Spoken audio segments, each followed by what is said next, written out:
Chers fidèles téléspectateurs, bonjour et merci de nous retrouver encore à ce traditionnel rendez-vous dominical, le jour du Seigneur. Nous sommes aujourd'hui au deuxième dimanche du temps de l'Avent de l'année C, temps, jour appelé Populus Sion, peuple de Sion. Jérusalem, quitte ta robe de tristesse et de misère et revêt la parure de la gloire de Dieu pour toujours. Avons-nous entendu dans la première lecture de ce jour, tiré du livre de Baruch, au chapitre 5, les versets 1 à 9.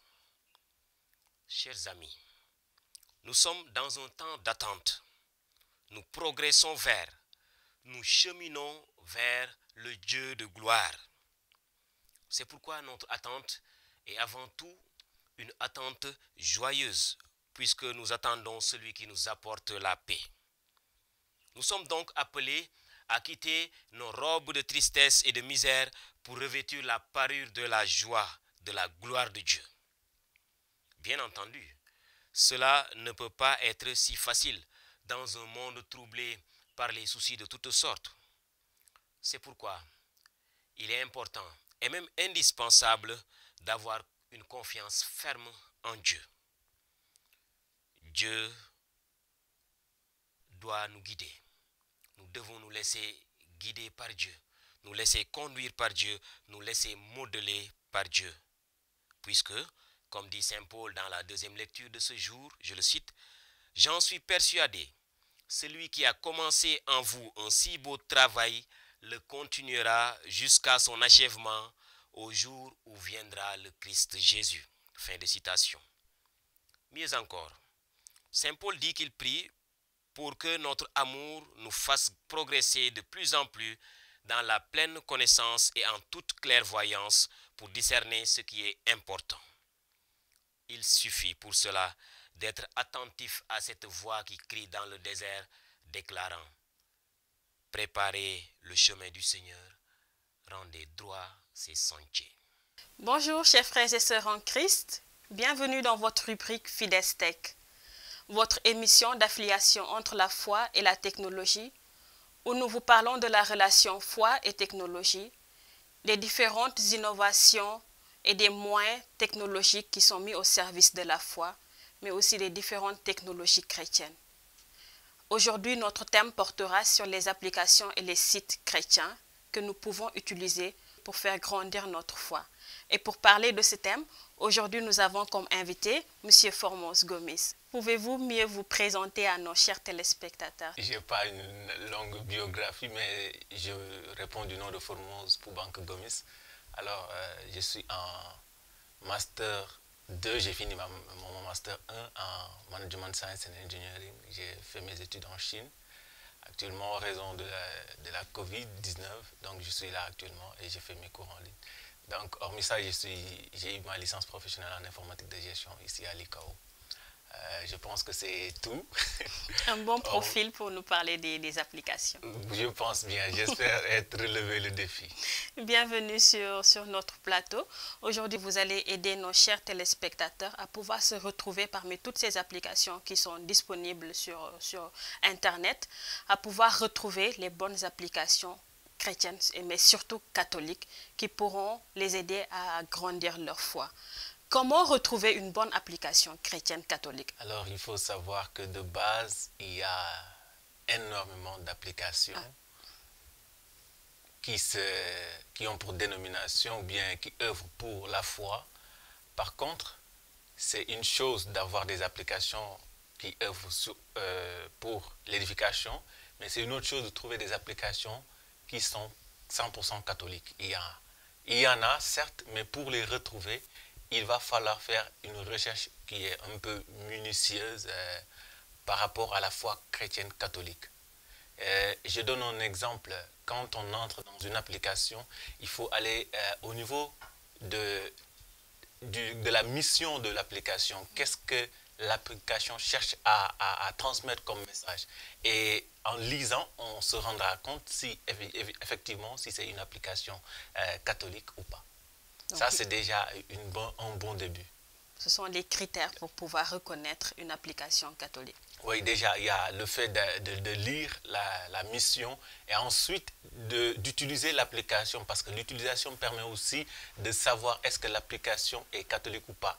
Parce qu'il y a des éléments qui sont centraux ou bien clés dans l'Église catholique, que normalement, une application qui se dit être catholique doit pouvoir remplir comme objectif ou bien comme critère au sein de cette application. Et pour un novice qui est là et qui ne sait pas quels sont ses critères, ou quels conseils pouvez-vous lui donner?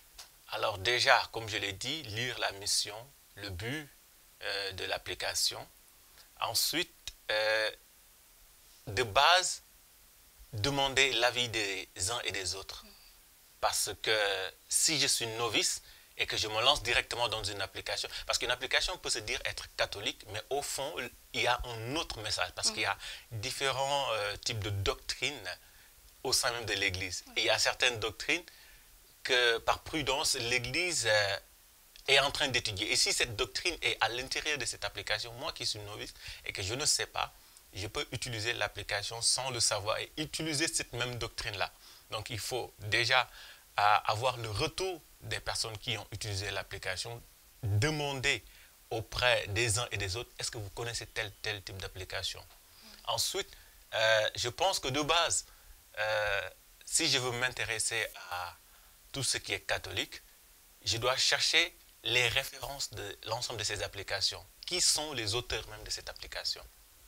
Si c'est un groupe restreint qu'on ne connaît pas, la logique voudrait que l'on prend la chose avec des pincettes. Par contre, si ça émane de ce qu'on appelle l'autorité, soit de l'Église en tant que telle, l'Église locale ou bien de manière générale, donc là, il faudra, je pense, même abuser même de cette application parce que c'est l'enseignement que nous donne notre Église mère. Donc, dès le début, avant le choix de l'application, faire attention au contenu de l'application, au but de l'application et aussi aux développeurs de l'application, si je peux les appeler ainsi, les gens qui sont à l'origine de l'application. Effectivement, c'est ça. Faire attention aux dogmes, voir s'ils sont catholiques ou pas. Les doctrines sont très importantes. Merci beaucoup. Et quelles sont les applications que vous pouvez conseiller à nos chers téléspectateurs? Il y a une pléthore d'applications. Par contre, moi, je recommanderais tout d'abord, premièrement, l'application qui se nomme iPietà. iPietà. iPietà, oui. C'est une application à l'intérieur. On a, par exemple, les doctrines catholiques.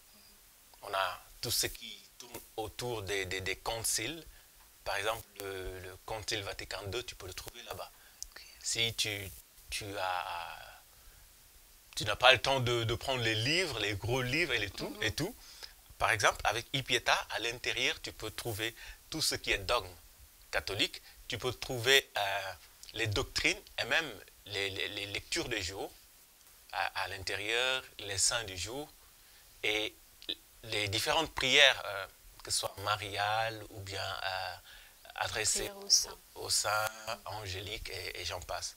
Il y a plusieurs, il y a iPietà, il y a iBreviary, c'est aussi une application, il y a online la foi, c'est-à-dire une application aussi où on peut trouver les différentes prières catholiques, il y a Aletheia, il y a la Bible, il y a énormément d'applications en fait. Mais ce que je recommande, moi personnellement, parce qu'il y en a d'autres qui vont recommander d'autres applications, mais moi personnellement, je vais recommander iPietà.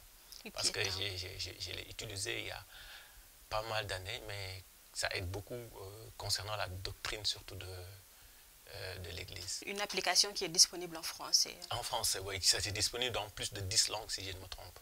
D'accord. Et le français est inclus dedans. À part les applications, on utilise très souvent aussi les sites pour s'informer, pour voir l'évolution de ce qui se passe dans l'Église. Et en général, on a même plus tendance à aller sur un site pour avoir une information par rapport à une question religieuse qui nous trotte la tête. Et on tombe en général sur des sites qui proposent ces explications ou bien ces évangélisations. Quels sont les sites chrétiens, catholiques que vous pouvez nous proposer pour mieux approfondir notre foi ou bien pour quelqu'un qui est à la recherche de questions? Déjà, La base, c'est vatican.va. Vatican.va. Ouais. C'est tout ce qui est en relation avec la foi chrétienne, catholique. C'est le site du Vatican. Il y a, je peux dire, toutes les informations concernant la foi, la doctrine, l'enseignement de l'Église, le message du Saint-Père et autres. Il y a pratiquement tout. Maintenant, quand on délocalise et qu'on vient au niveau local, il y a d'autres sites aussi qui prêtent main, histoire aussi d'évangéliser à leur manière. Je peux citer, bon, eux de base, ils informent, mais aussi ils essaient d'édifier à leur manière. Par contre, il y en a certains qui ont des sites, d'autres n'ont pas de sites, ils ont ce qu'on appelle les médias, ils utilisent les plateformes qui sont là, histoire de faire transmettre le message. Par contre, côté médias, on retrouvera plusieurs types de médias ici, qui ont des pages Facebook, Twitter, Instagram, et comment dirais-je, des blogs qu'ils utilisent, histoire de transmettre chaque jour le message de la foi. On peut dire que les ressources sont disponibles pour se documenter sur la foi. Je peux dire ainsi, oui. Aujourd'hui, moi, en tant que chrétien, dire que je ne peux pas me retrouver sur les réseaux concernant ma foi, il est difficile de le dire. Par contre, tout est mis à notre disposition. Toutefois, il convient d'être prudent sur comment je vais les utiliser et à quel but, qu'est-ce que je recherche derrière. Parce que c'est vrai que les réseaux sont aussi importants, mais il ne faudrait pas oublier l'Église, le lieu en tant que tel, aller à la rencontre, le contact physique, aller se faire enseigner là-bas. Parce que c'est aussi un élément clé. C'est bien d'agrandir sa foi chez soi en utilisant les réseaux sociaux, en utilisant les médias, les sites, les applications. Mais il est aussi important d'aller à la rencontre même de l'humain qui nous enseigne, qui nous transmet le message de la foi. De vivre en communauté. Effectivement. Parfaitement.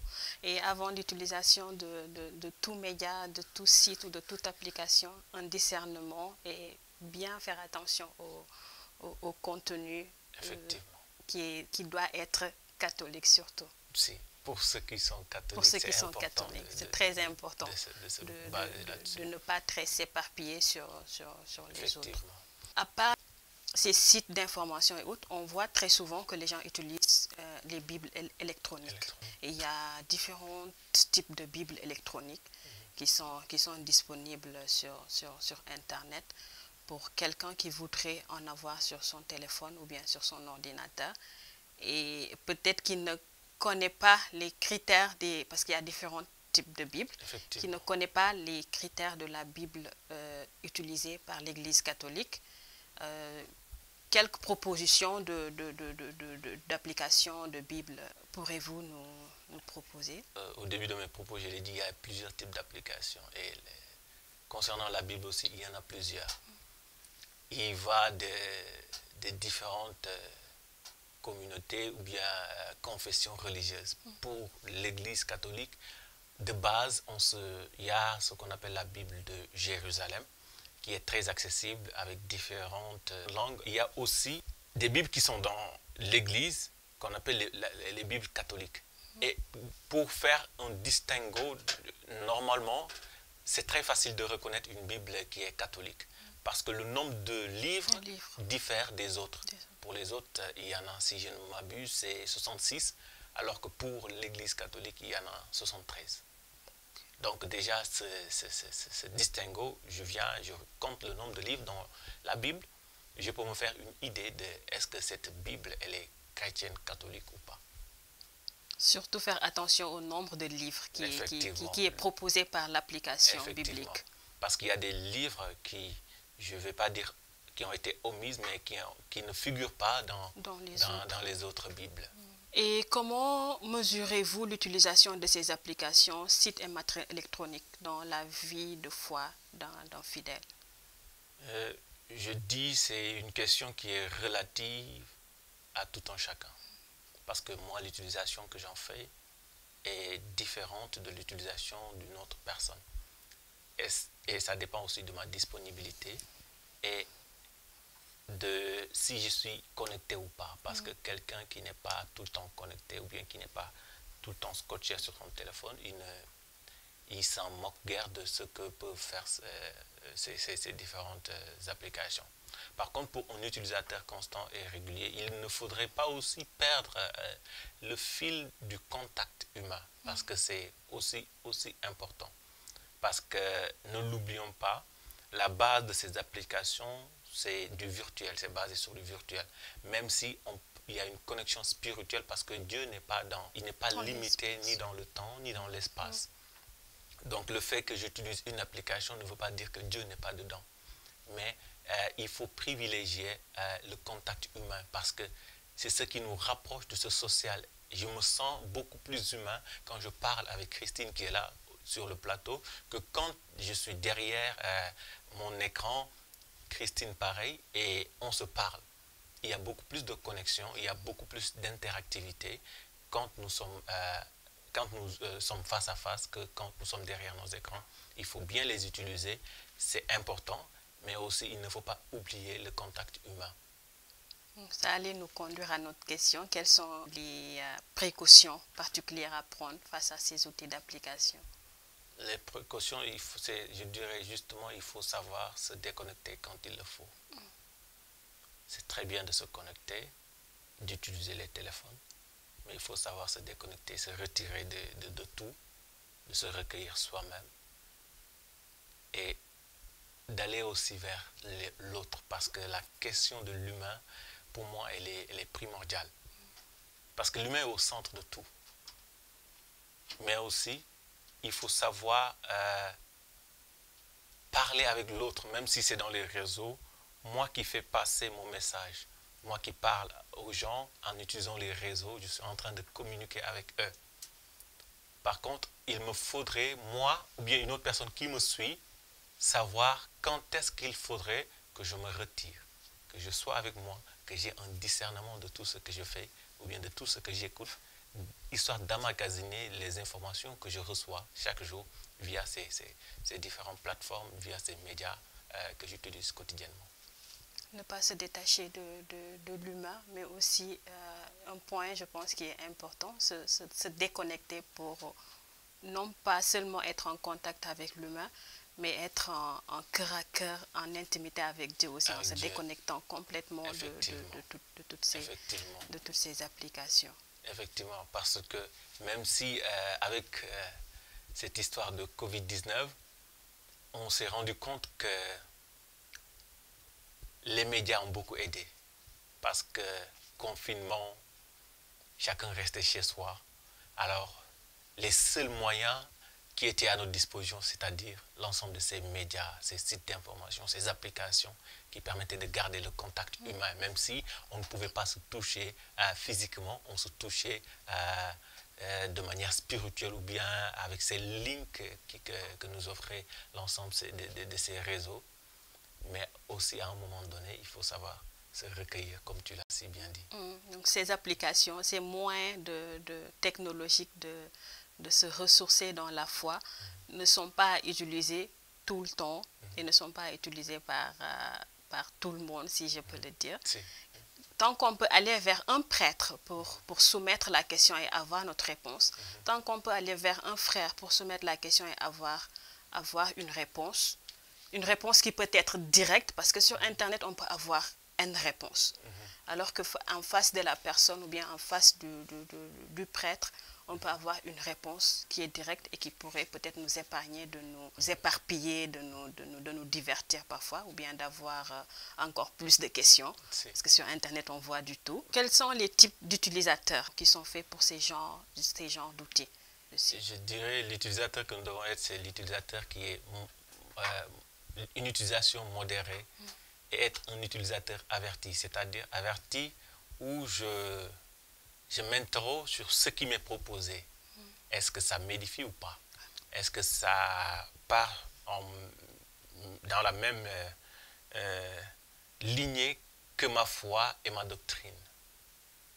Est-ce que c'est conforme ou pas? Si ce n'est pas le cas, mieux vaut s'écarter de la chose et de se réorienter, parce qu'on aura jamais fini d'apprendre.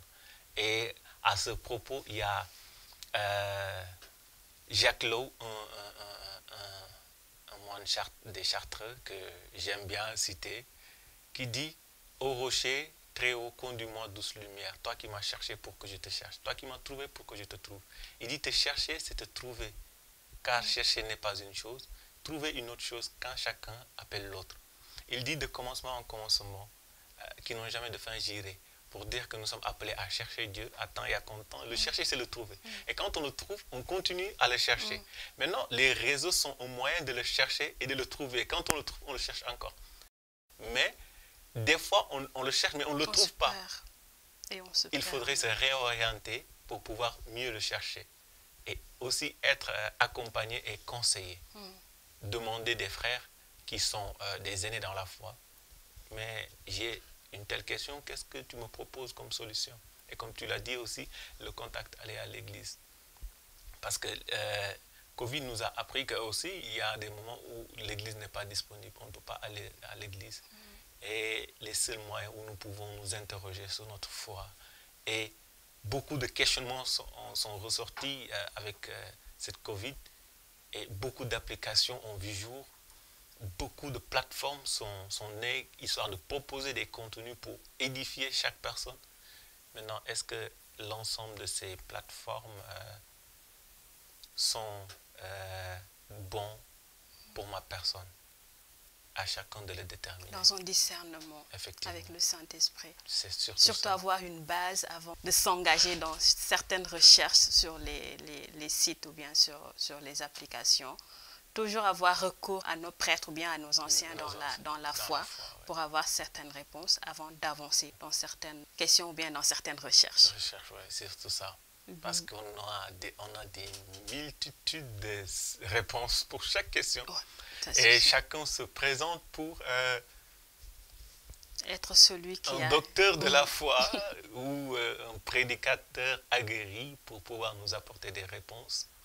Mais est-ce que l'interprétation qu'il donne de la parole, est-ce qu'elle est conforme à ce que l'Église enseigne de base? C'est une question que l'on se pose et que l'on doit se poser quand on utilise avant le choix de toute application. Avant le choix de toute application, se poser les questions, les bonnes questions, voir le contenu de l'application, voir les propositions de réponses ou de contenu que nous proposent les sites ou bien les médias sur lesquels nous nous connectons pour faire grandir notre foi. De ne pas oublier que le but, c'est de faire grandir la foi. Le but, c'est de mieux comprendre notre religion. Le but, c'est de mieux avancer dans notre relation avec Dieu. Donc, pour tout choix, faire attention à comment on avance, à ce qu'on choisit comme site ou bien comme application. Et comme l'a si bien dit notre invité, de ne surtout pas se déconnecter de l'église famille, de l'église assemblée, de nos communautés. Toujours rester en contact avec la communauté. Toujours poser les questions aux gens quand c'est possible avant d'aller vers les sites ou bien les applications. Nous allons conclure notre rubrique d'aujourd'hui qui portait sur les sites et les applications chrétiens qui pourraient nous aider à faire grandir notre foi. Merci pour ces propositions de sites et d'applications qui, nous le pensons, pourront vous aider, chers téléspectateurs, pourront nous aider aussi à nous tous de mieux grandir dans la foi, de mieux comprendre notre religion. Merci Formose. Un mot de conclusion. Je salue tout un chacun qui suit actuellement l'émission et juste si vous le permettez, parler d'une application que j'utilise fréquemment où entre frères et sœurs de toutes confessions confondues, on utilise pour prier. Et la base, c'est Jésus et Jésus seul. Et Clubhouse, on fait chaque jour là-bas des partages bibliques. Et je fais un gros coucou à toutes ces personnes qui sont là-bas. Et tout, parce que ça m'a permis personnellement d'agrandir ma foi et de connaître de belles personnes dans la foi. Et surtout, à toute l'Église de vraiment rester un et de communier et de garder cette espérance en Jésus qui Jésus-Christ. nous sauve, nous tous.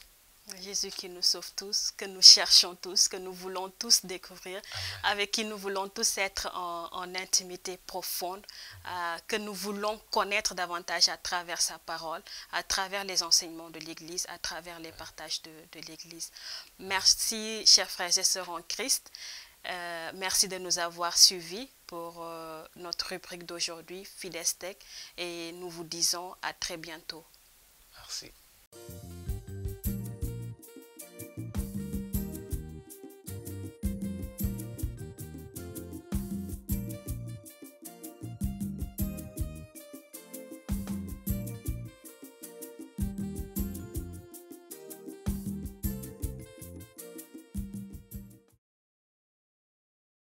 Quand le Seigneur ramena les captifs à Sion, nous étions comme un rêve. Psaume 126. Chers amis, le psaume qui nous est proposé pour notre méditation de ce jour est un cri de joie d'un pèlerin à qui Dieu a montré son amour en accomplissant de grandes merveilles en sa faveur et en faveur des siens. En effet, autrefois, les pèlerins montaient à Jérusalem pour célébrer les merveilles de Dieu. Ce pèlerin, comme tout autre pèlerin, a rencontré des hauts et des bas sur son chemin. Dans sa vie, il a rencontré la souffrance et la peine. Heureusement, Dieu l'en a délivré. Sa joie est donc débordante, car il s'en allait en pleurant et il revenait dans la joie, dans cette joie débordante. Il a même l'impression d'être dans un rêve, alors que c'est bien réel ce qu'il était en train de vivre. Comme lui, et comme le peuple de Sion autrefois, nous sommes tous en marche. Nous sommes tous en pèlerinage. Nous marchons vers la Jérusalem céleste, la cité du grand roi, celui que nous attendons en ces jours-ci, en ce temps de l'Avent. Le cheminement, chers amis, que nous avons entamé nous mène vers une paix définitive, vers une joie débordante, vers l'accueil d'un Dieu avec nous, vers une vie avec Dieu et en Dieu. Le Seigneur a fait pour nous d'innombrables merveilles et il en fera encore. Plus qu'un événement, cet avènement de la venue du Christ nous plongera dans une marche définitive en sécurité dans la gloire de Dieu. Quand le Seigneur ramena les captifs à Sion, nous étions comme un rêve. Chers amis, ce que nous vivons en ce moment, en ces temps, en ce temps de l'Avent, c'est-à-dire attendre la venue de Dieu, peut ressembler à un rêve. Pourtant, c'est une réalité que l'on ne peut saisir que par la foi.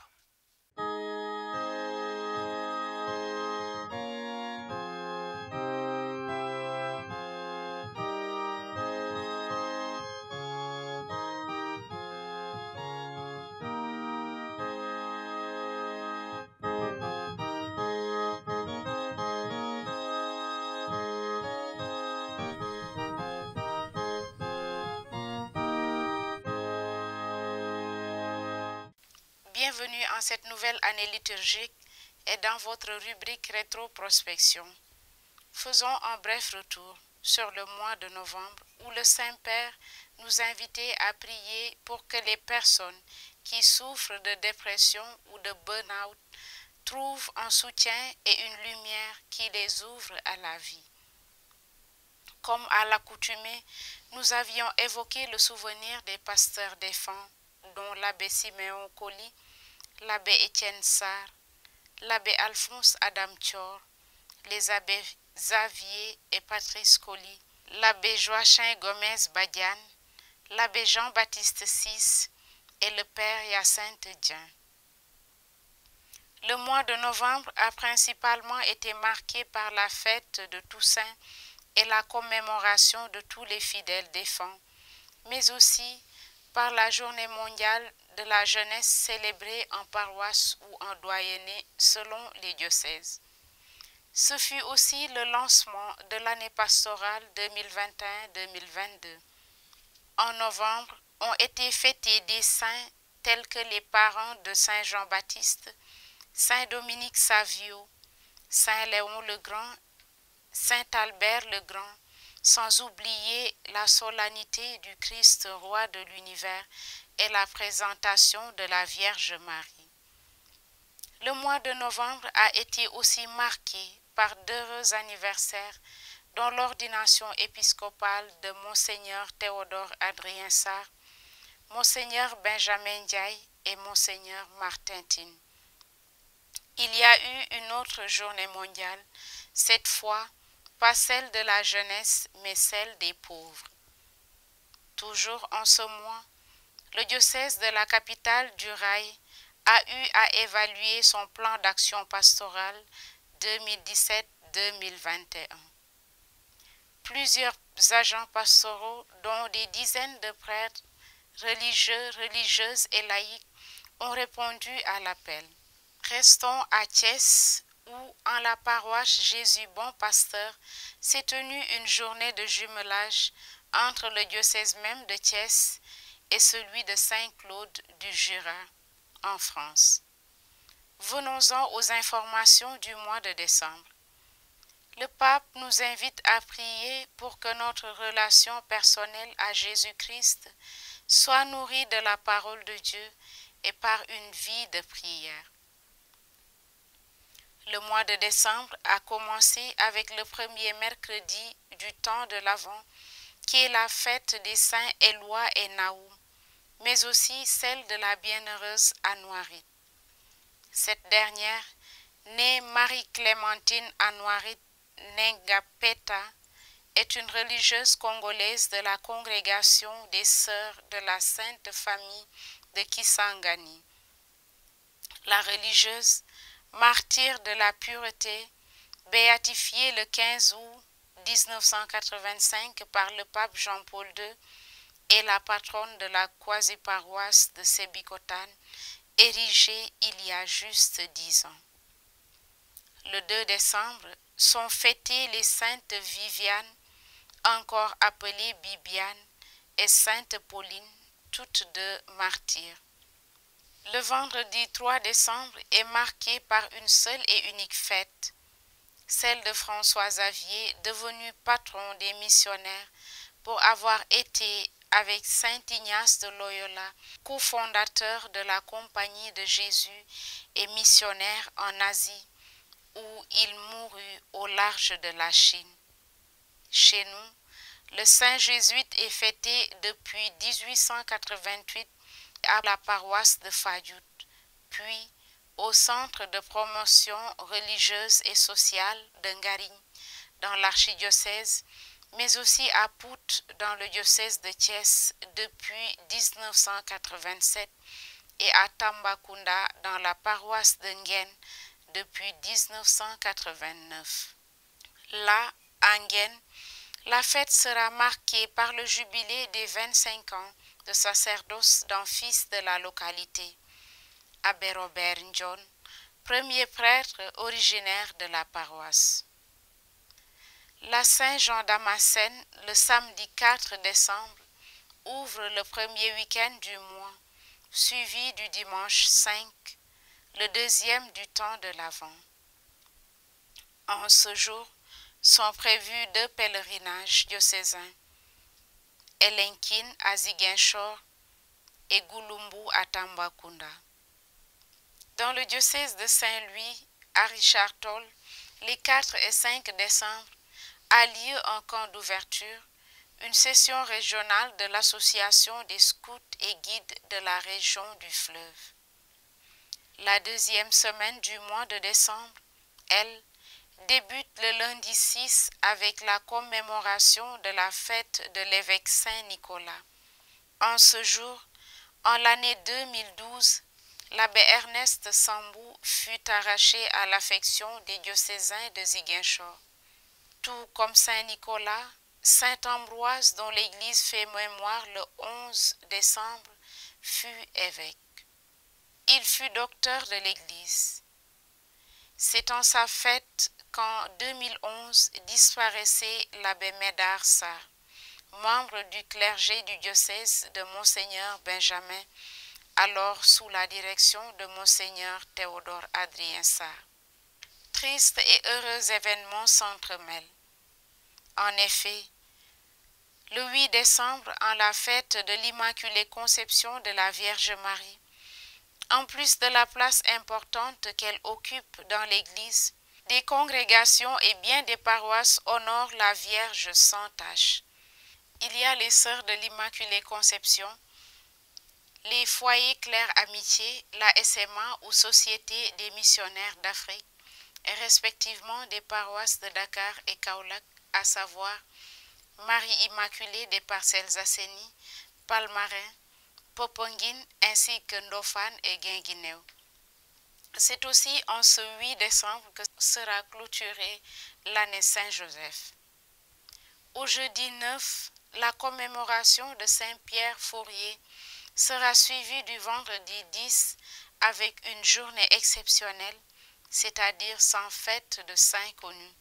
Le samedi 10 sera célébré Saint Damas Ier, pape. En 1988, le 11 décembre, Abbé Isidore Biagui de Ziguinchor entrait dans la joie de son Seigneur.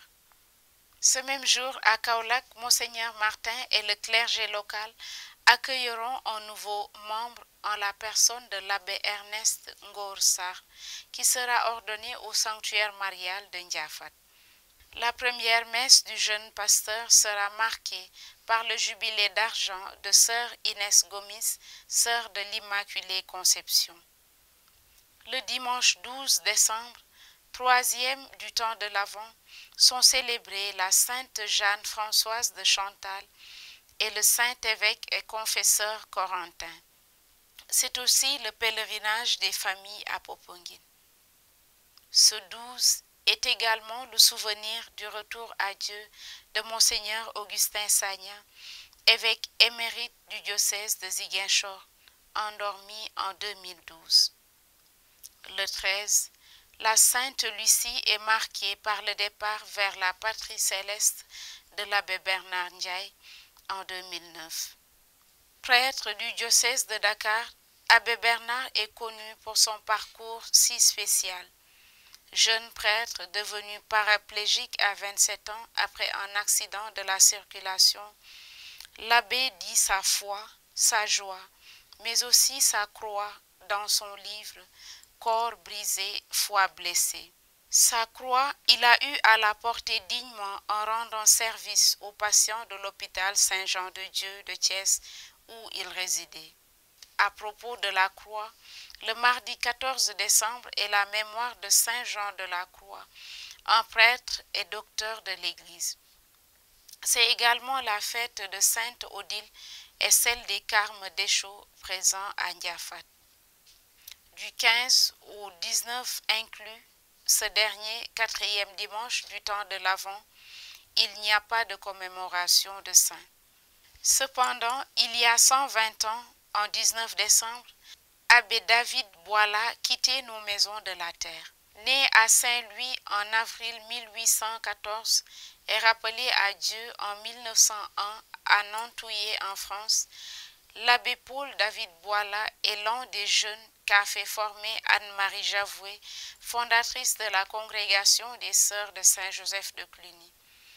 Ce prêtre de Dakar, aujourd'hui bien loin d'être oublié, est un modèle tout comme ses compagnons Jean-Pierre Moussa et Arsène Fridoual.